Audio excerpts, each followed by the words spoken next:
नमस्कार। चलिए आज समय में थोड़ा पीछे चलते हैं। साल 1952 में अगस्त महीने की अखंड ज्योति में एक बहुत ही गहरा लेख छपा था।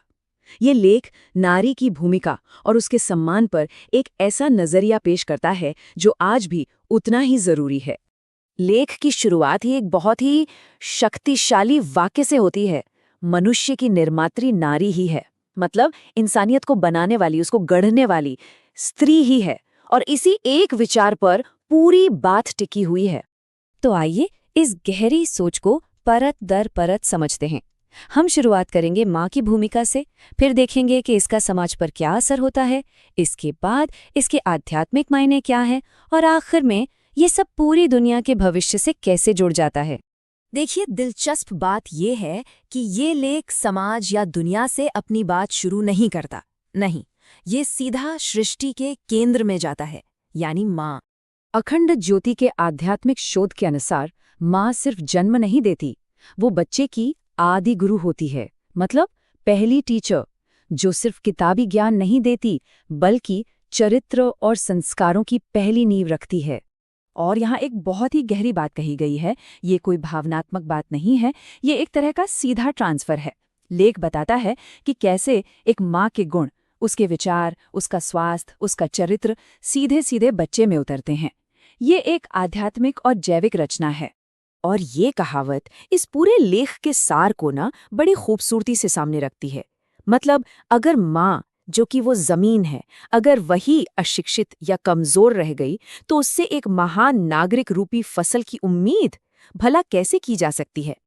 और इसीलिए लेख कहता है कि एक माँ का जो ये योगदान है हमारे शरीर और मन को बनाने का, वो एक ऐसा पवित्र कर्ज है, एक ऐसा मात्र ऋण है जिसे दुनिया की कोई दौलत चुका नहीं सकती।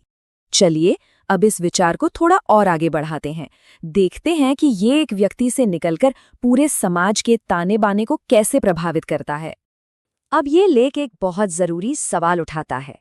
अगर हम ये मान ले कि माँ समाज की नींव है, तो सोचिए क्या होगा जब वो नींव ही कमजोर पड़ जाए। उस पर समाज की इमारत कैसे टिकेगी।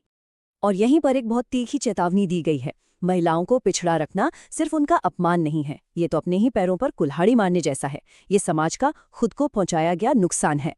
यहाँ समाज की तुलना एक रथ से की गई है। एक ऐसा रथ जिसके दो पहिए हैं, एक पुरुष और एक स्त्री। अब जरा सोचिए, अगर एक पहिया कमजोर हो तो क्या होगा। वो रथ आगे नहीं बढ़ सकता, वो बस लड़खड़ाएगा और एक ही जगह पर गोल गोल घूमता रहेगा। ये लेख उस डर को भी सीधे सीधे चुनौती देता है जो कहता है कि महिलाओं को आज़ादी देने से वो गलत रास्ते पर चली जाएंगी।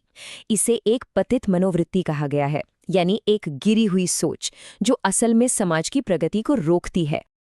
अब सामाजिक तर्कों से आगे बढ़कर ये लेख इस पूरी चर्चा को एक आध्यात्मिक स्तर पर ले जाता है। तो अब बात और गहरी होती है। मार्गदर्शन के लिए गायत्री मंत्र की ओर देखा गया है और खास तौर पर इसके 5वें अक्षर में छिपे संदेश पर ध्यान दिया गया है। ये अक्षर है व, और इसकी व्याख्या एक पवित्र निर्देश की तरह की गई है।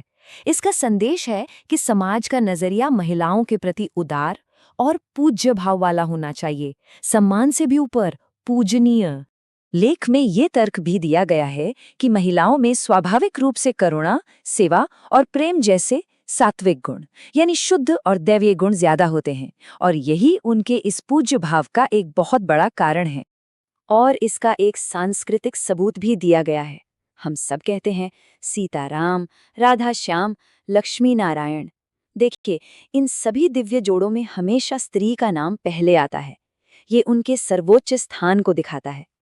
और अब आखिर में ये लेख इस आध्यात्मिक सिद्धांत को एक कदम और आगे ले जाता है और इसे दुनिया में शांति लाने की चाबी बताता है। यहाँ एक बहुत बड़ा फर्क समझाया गया है। किसी भी देश की असली दौलत उसके बैंक बैलेंस में नहीं, बल्कि उसके चरित्रवान नागरिकों में होती है। और ऐसे नागरिक सिर्फ सुसंस्कृत और सम्मानित माताओं की ही देन हो सकते हैं। इस लेख के हिसाब से नारी शक्ति ही वो संतुलन बनाने वाली शक्ति है जो दुनिया में फैली हिंसा, नफरत और विनाशकारी सोच को, जिसे असुरता कहा गया है, उसे काबू में कर सकती है। यहाँ पश्चिमी समानता और भारतीय पूज्य भाव के बीच का एक महत्वपूर्ण अंतर बताया गया है।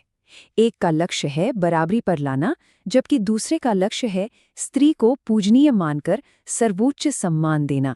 तो इस लेख के अनुसार दुनिया में शांति लाने का एक सीधा साधा रास्ता है। इसकी शुरुआत होती है महिलाओं के विकास और उत्थान से।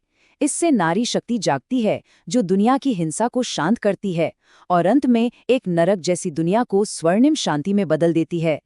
तो संक्षेप में हमने देखा कि कैसे 1952 का ये लेख एक माँ से शुरू होकर एक परिवार, समाज और फिर पूरी दुनिया के भविष्य को एक ही धागे में पिरो देता है। और जाते जाते ये लेख हम सबके सामने एक बहुत बड़ा सवाल छोड़ जाता है। अगर हम ये मानते हैं कि किसी भी देश की असली दौलत उसके लोग हैं, तो फिर उस देश का सबसे बड़ा और सबसे जरूरी निवेश कहाँ होना चाहिए?